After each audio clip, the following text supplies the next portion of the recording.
BlizzPro's coverage of BlizzCon 2016 is brought to you by SteelSeries. We are esports.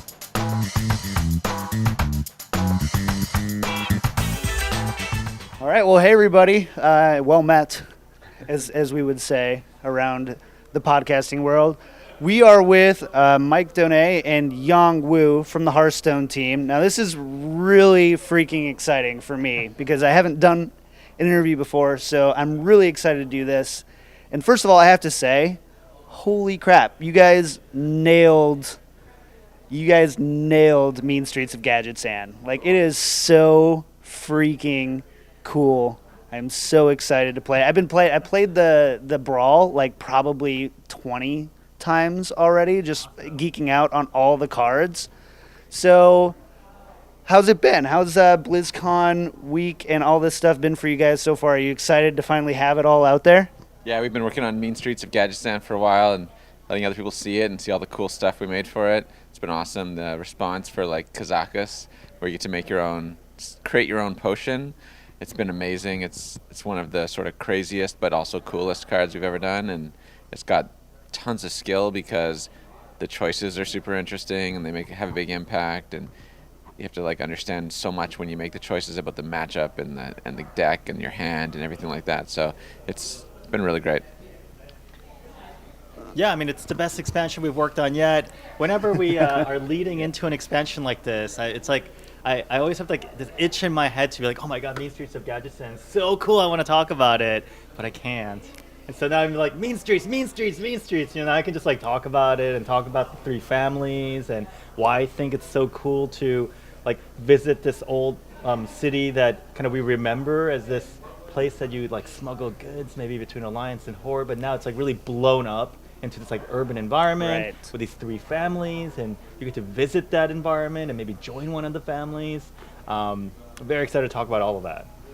So the thing I'm curious about, the thing I think is cool, is we've now done this 4 times with you guys, where we've seen expansions come out where you've kind of taken the old Warcraft lore and turned it on its ear and done something totally unique. So we saw that really originally with League of Explorers, and then everything since has kind of been you guys just going off in your own direction and telling your own story. And we've also now seen some of that stuff cycle back into the Warcraft world. Why the like crazy new ideas? Do you find that it's more fun that you guys get to now tell your own story and that's giving the game like its own identity?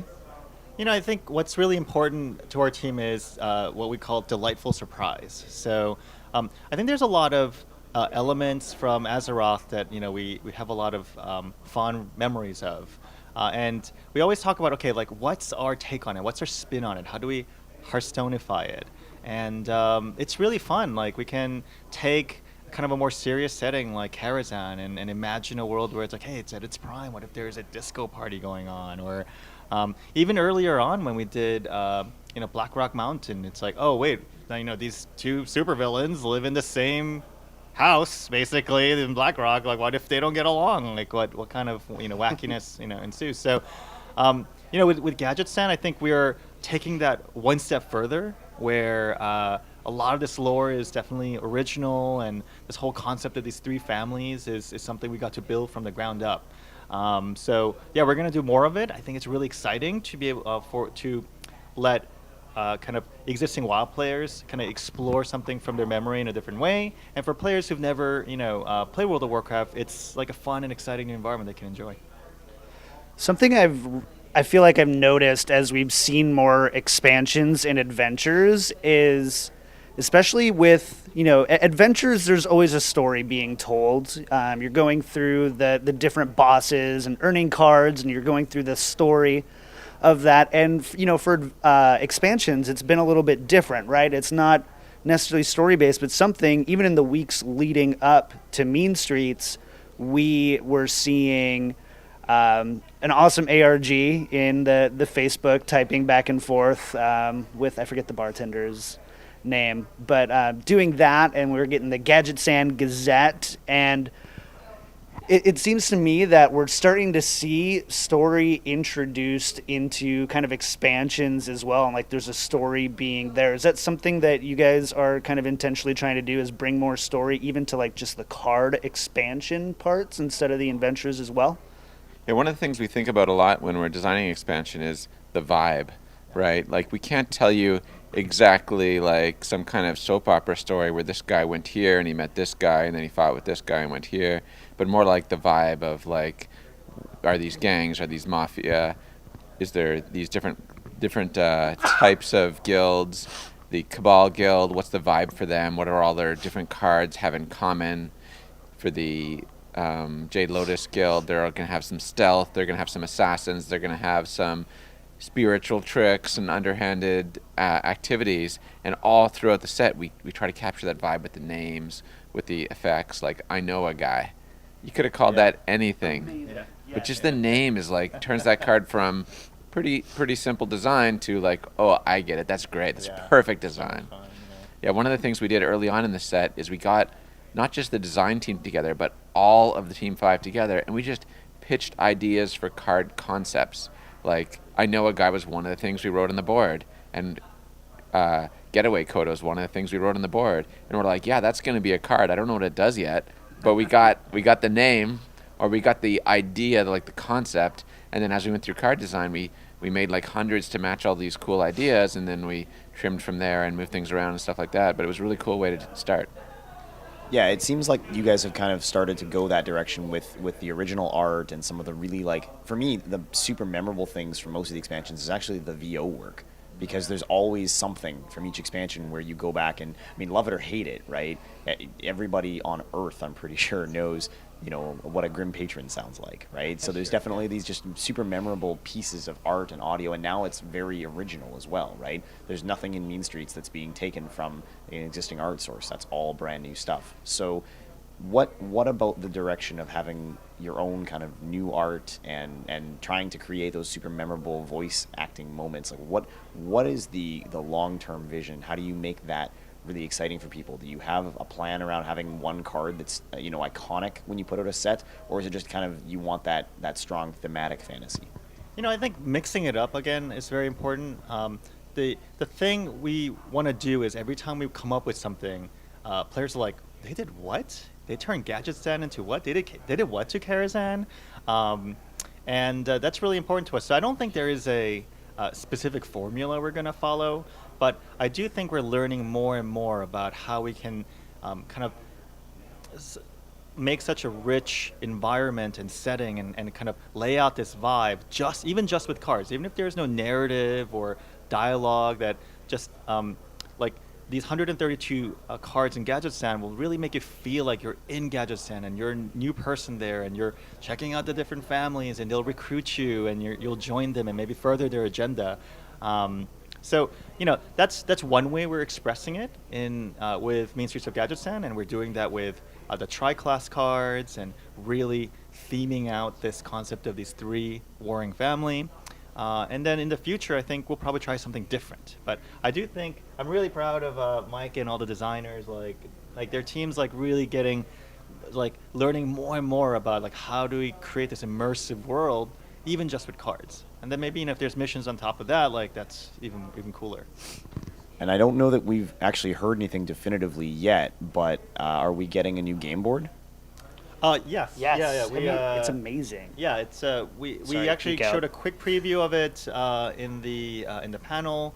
Jamaro kind of discussed a lot about what went into even kind of developing the architecture of the city, because we really wanted Gadgetzan to be character in and of itself. So the architecture is informed by the three families, and on the board you have the four corners, and three of them are actually represented by each of the families. So already we're hitting you in all angles, right? It's here's tri-class. This is one way to understand the family. Hey, even the board, you look at the board, there are those three families, and you're like, oh wow, those guys are floating magic dudes. On the bottom are okay, it's more the Pandaren theme, and there is a Assassin's Blade, and on the upper right hand corner you're corrugated steel and gears. Those guys are more machine related, or they're bullet holes, and then all of that tied into the board with a dock in the bottom left corner, which represents the means through which this city blew up. So the board is, I think, the best board we've made yet. I mean, we did some ridiculous things with the clickables. Am I going to talk about some of the stuff we did? I haven't seen the clickables. Well, let me just say that Jamaro hinted at being able to hit one of the bushes and the fruit would come out and you can slice it. He's not kidding Fruit around. Ninja style. I like it. They did some cool stuff with this board. That sounds awesome. And I know, John, you wanted to talk about tri-class cards, which I want to geek out about tri-class cards in just a second. But I think this will lead into it nicely. Discover.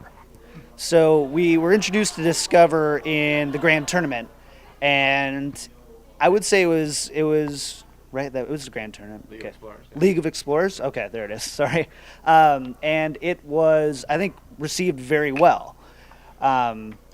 We're seeing already, I think we've seen at least 6, if not more, Discover cards revealed so far of like the 30-some that we've seen. So it looks like there's a big focus on Discover going into the new expansion. Is there anything in particular that you guys are really focusing on with Discover as we go forward? Because it like I said, I love it, right? It's got some controlled randomness, a new level of decision making. Just wondering if you guys had any kind of thoughts on Discover before we jump into tri-class. Yeah, I love Discover. We started with Discover as an experiment in League of Explorers. People gave us really positive responses to it, and they asked us to keep going with it. So as we went on, we experimented more and more with different ways to use Discover. One of the great things about Discover is there's a lot of really interesting skill testing choices. What do you want to use in this situation? It's not something you can learn or copy from someone else. It's, wow, the situation is this, the matchup is this, what should I pick? And that's why one of the reasons I love Discover. The other one is just the games are highly varied, right? Like one time I played Discover and I get 3 big minions, or I get these minions I've never played before and I haven't played in combination together before, and all that just leads to really fun games at the same time being really skill testing. So I really like it, and I think we're going to keep experimenting with Discover. We've had it in each set. League of Mean Streets of Gadgetzan isn't especially heavy in Discover. We just happen to show off a few more of the Discover cards than others right now, but it does include Discover, and we'll keep experimenting with different ways. Kazakus, the legendary leader of the Cabal, is a really cool Discover card. If you don't know, he's the Triple Discover. Right. He's a tri-class leader. You could build your own spell. You discover mana cost for the spell, then you discover the first effect, and you discover the second effect. And it can just be an amazing spell when you're done building it.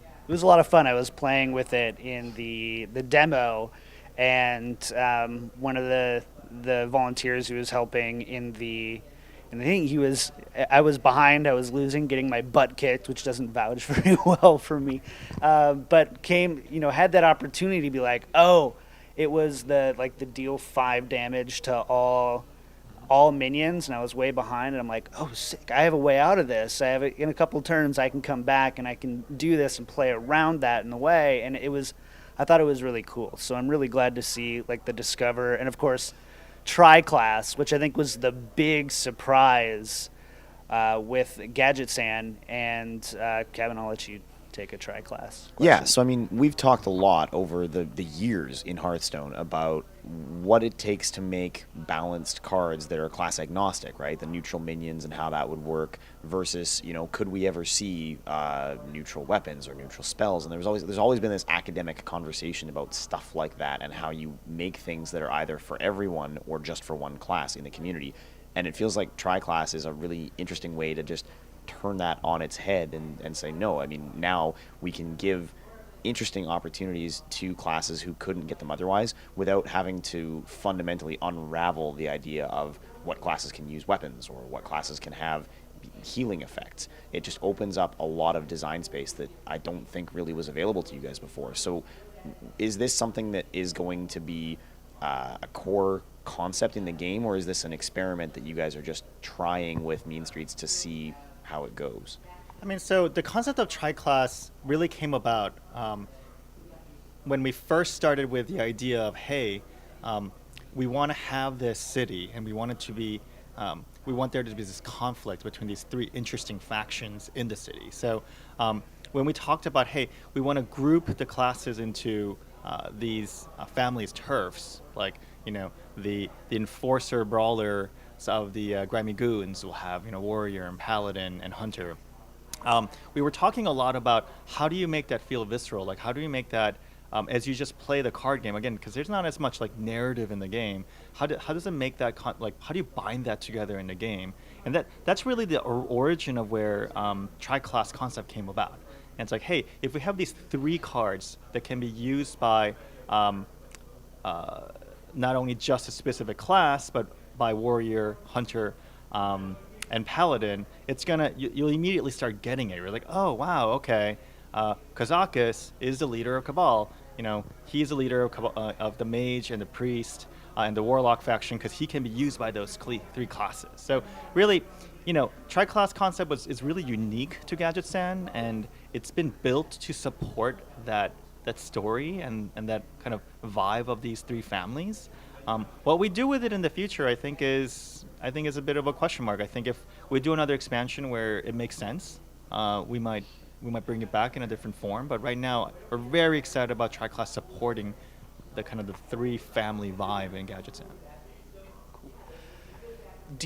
So there's the way that the classes are grouped, I think, how did you guys go about kind of deciding how do we make sure, because it's very dangerous, right? You group the wrong classes together and they can either be overpowered or unexciting or uninteractive.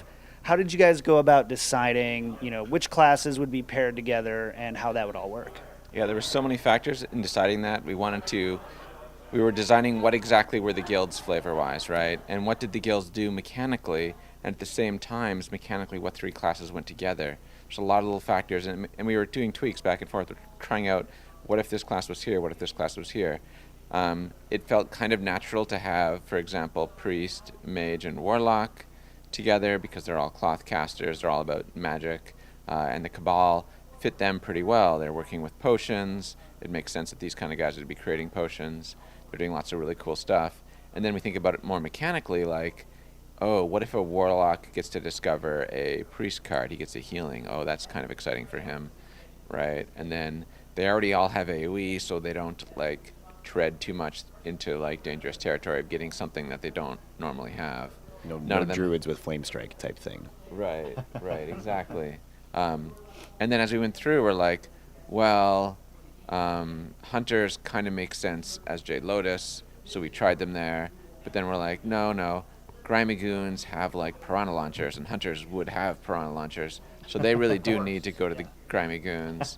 So we're like, rogue also kind of made sense in grimy goons, but they made more sense in Jade Lotus. They end up there. And then we look at the Jade Lotus, and we're like, oh, rogues normally don't have healing, and that's a class identity for them. Are we okay with letting them have access to this Discover that gives them Druid and Shaman cards, both of which are healing classes? And we're like, well, maybe for a while, as long as people understand that that's an identity of rogue now, because the game's been out for a few years, maybe for a while they can try to get a heal there if they want to. And if they're not interested in getting a heal there, they can play their deck without that card, right? There's not a lot of tri-class cards that tread on it, but those 3 Discover cards that we've shown do. So it's one of the factors we talked about a lot, and we're pretty happy with how it ended up.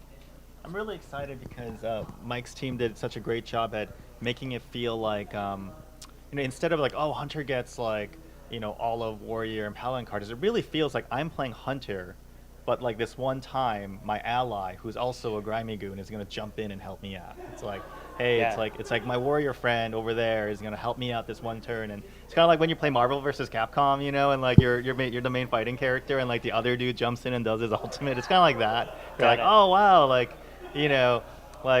got helped out. I got this little heal to just get me that boost to win. That way, you still have that class identity. But then you also get the vibe of oh, but I'm getting helped out by my family, and I think we really hit a good balance there. Are there any limitations on the cards that you can discover from the different classes on the class cards? Can it be any hunter class card, or are there certain ones? Is it favored by rarity or anything like that, or is it just a big giant free for all? So specifically, there's 3 common tri-class cards. There's 1 for each guild.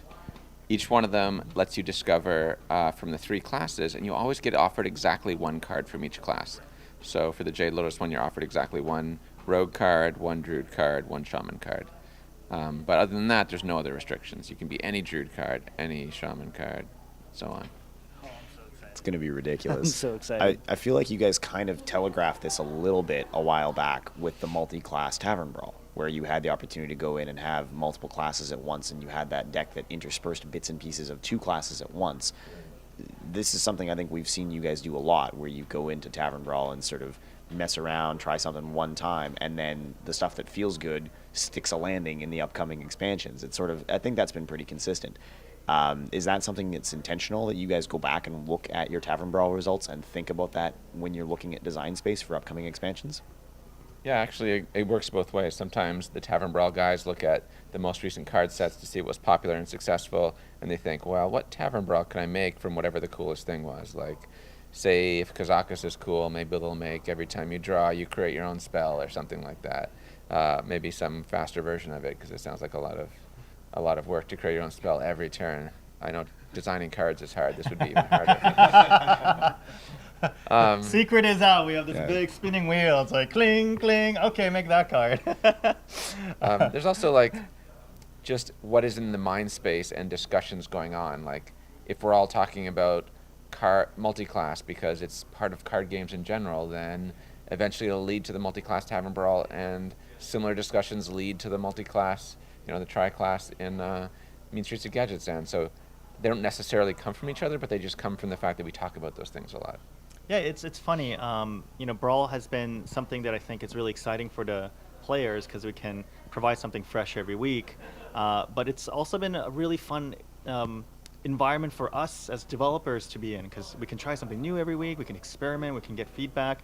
I have this one example where at the end of the year we have this thing called, we have this period of time where individual developers can kind of decide whatever it is that they want to do for about a week and a half to 2 weeks. It's like you're unbound by the chains of someone like me, where it's the schedule, you need to do this. So you basically get to decide whatever it is that you want to do, even if it's like outside of your discipline.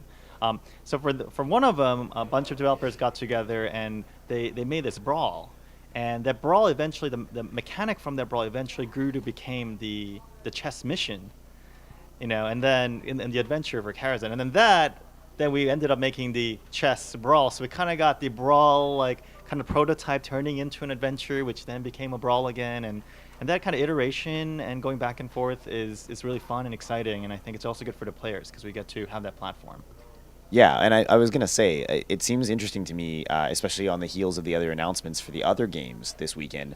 Tavern Brawl was your guys' thing. You came up with that, you did it first, and now are there any Blizzard games? I guess there's no Diablo Brawl yet, but all the other games have gone this route and really emulated that cool idea of having fresh weekly content. How exciting is it for you guys that that's something that has been so popular, not only in Hearthstone, but across the entirety of Blizzard? If you look at the credits for any of our games, it always starts out with designed by Blizzard, and that's one of the blessings for working for a company like Blizzard. Is whenever we work on a new set, Mike and Peter and Matt and these guys will invite over the designers from other teams to come in and give feedback, and it always feels like we're learning from other teams. We learn from them, and they learn from us. We learn so much from kind of our previous experiences, like building rank mode and ladders, and that kind of informed a lot of what we did. And now that we've kind of experimented with the Brawl system and we're sharing that with the rest of the company and we're collaborating on it, I think that's awesome. It feels great to be part of this group. I also look forward to seeing what they do with the Tavern Brawls that we can steal back. If they evolve it into something awesome, we'll take the best ideas and we'll bring them back. It works both ways. Hanzo versus Genji Tavern Brawl coming soon. That sounds awesome. Speaking of Genji, there's a secret that you could look for in the new board that might remind you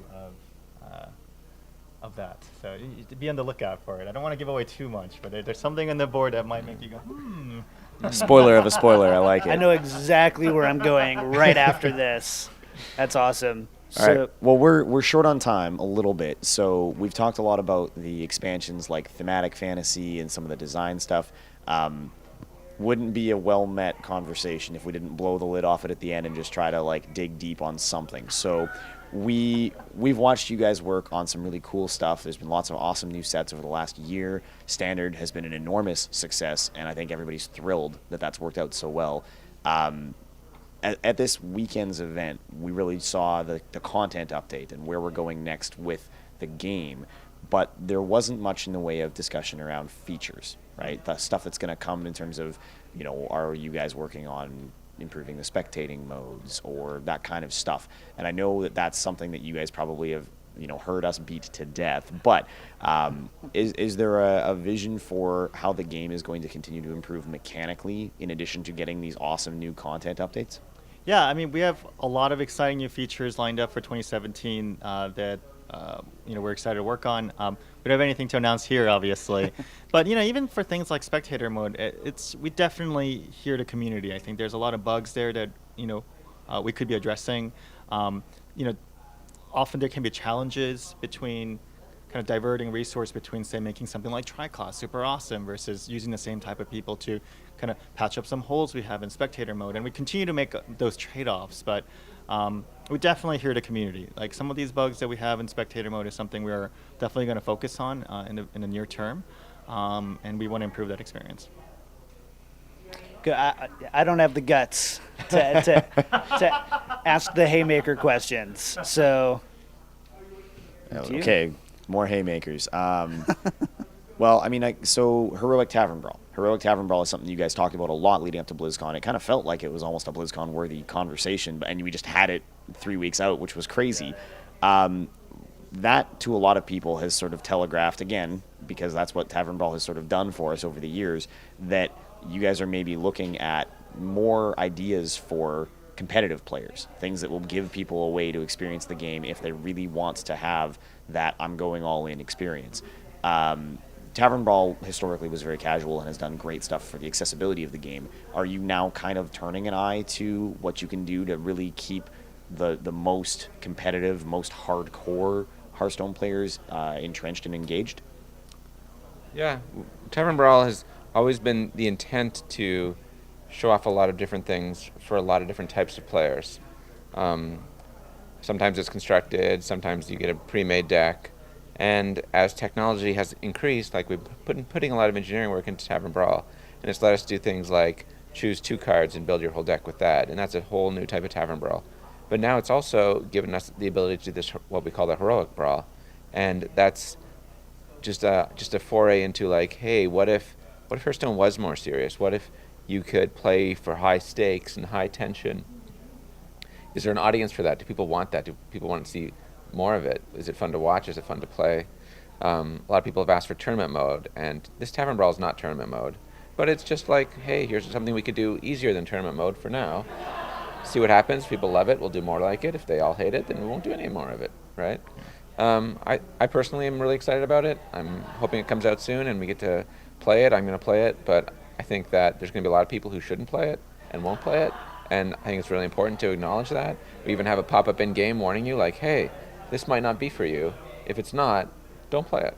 Yeah, it's going to turn into something else the week after. So, yeah, I mean, this is an ongoing dialogue, right? Like, the wonderful thing about working on Hearthstone is it's a learning experience, like, month after month after month. So, we're going to, Heroic Tavern Brawl is ready to go. We're very excited to release it. It's going to be soon. Once it goes out, we'll learn so much. I think even the players, once they come into contact with it, we'll learn so much about, how much they like or dislike it. And then we'll have a dialogue and we'll move on from there. So how many Heroic Tavern Brawls do we need to buy to get it to come back? Don't answer that. Yeah. Thank you guys so much again for meeting with us, Mike and Yong. This was awesome. So thank you again. And hopefully we'll see you around. Great. Thanks. Thanks, guys. BlizzPro's coverage of BlizzCon 2016 is brought to you by SteelSeries. We are esports.